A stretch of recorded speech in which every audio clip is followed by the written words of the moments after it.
Aku Papua, aku Indonesia. Deddy Mulyadi tidak pernah membayangkan bahwa namanya akan disebut dalam konteks separatisme Papua. Saat dimintai tanggapan oleh wartawan, ia hanya berkata pelan, "Saya bukan siapa-siapa. Kalau saya dianggap adil, mungkin itu karena saya tahu rasanya jadi orang biasa." Kalimat sederhana itu justru makin membakar simpati publik.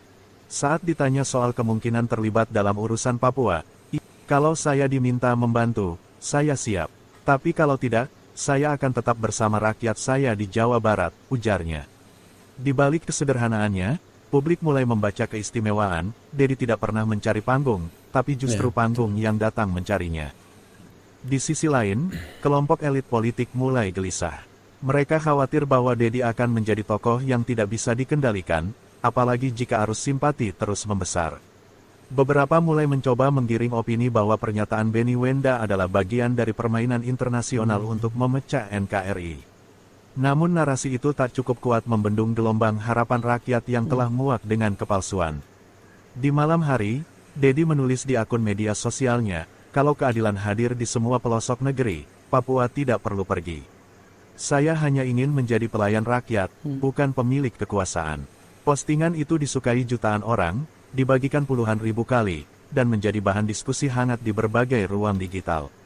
Di Jayapura, Manokwari, hingga Merauke, suara-suara baru mulai terdengar.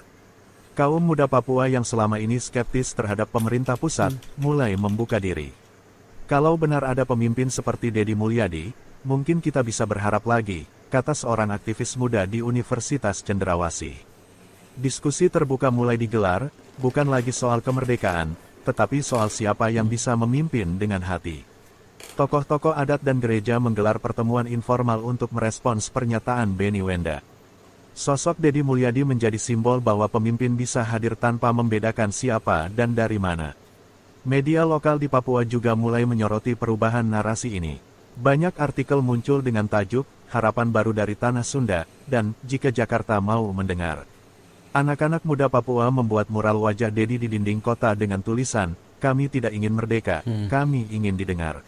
Hitam kulit, keriting rambut, aku Papua.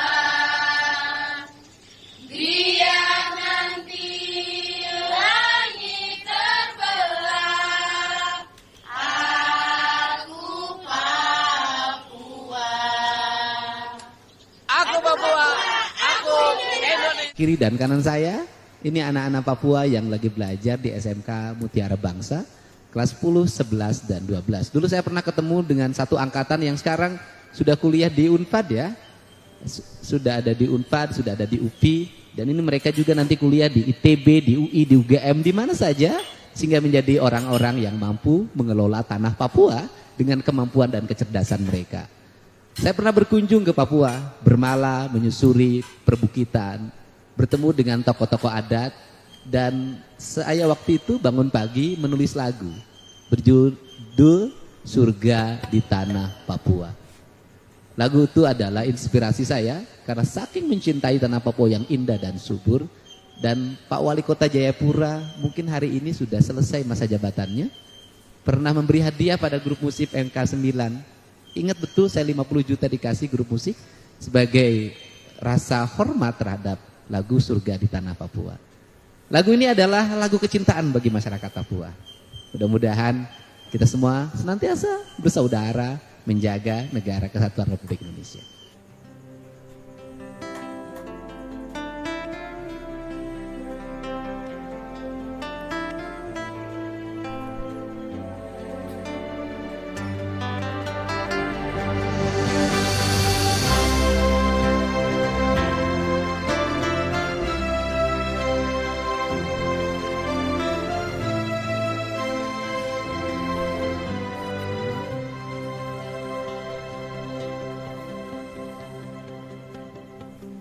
Hijau gunung, kabut putih, bersujud birunya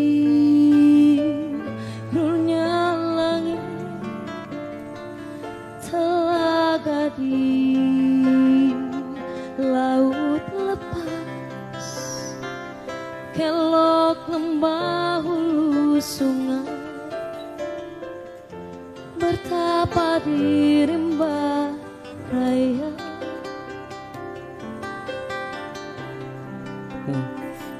Malam indah ku lampaui, berlari menjemput mimpi, embun menjemput mentari, bertapa di belantara pagi di tanah Papua.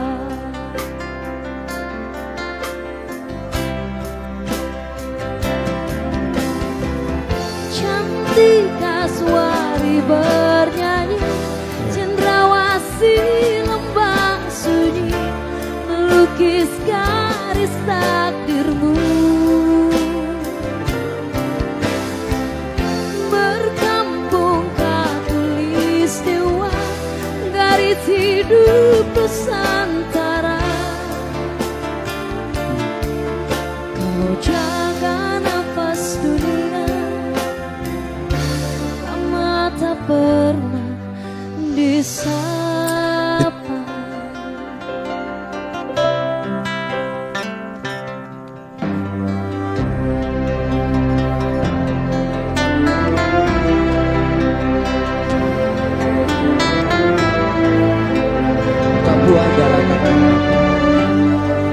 Papua adalah tanah impian, tanah yang harus kita jaga bersama.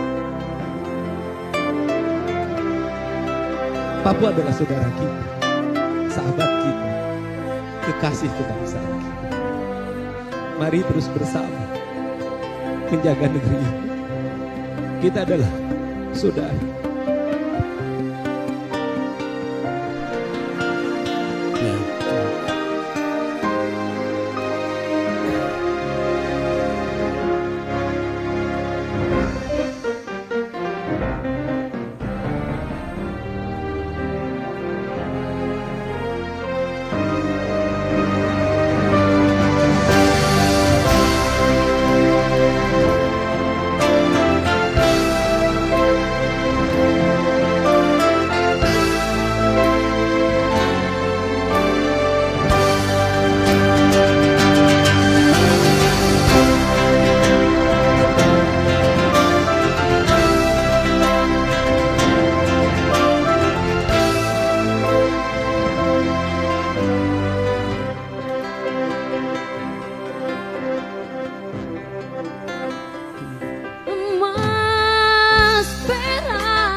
terbang lepas di angkasa, memeluk indahnya senja.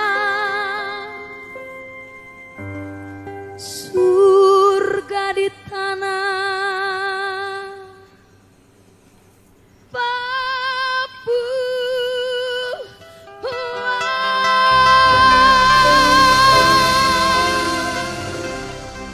Itu sebetulnya ya, mudah-mudahan sekali lagi musiknya tidak kena hak cipta karena lagunya indah sekali ya.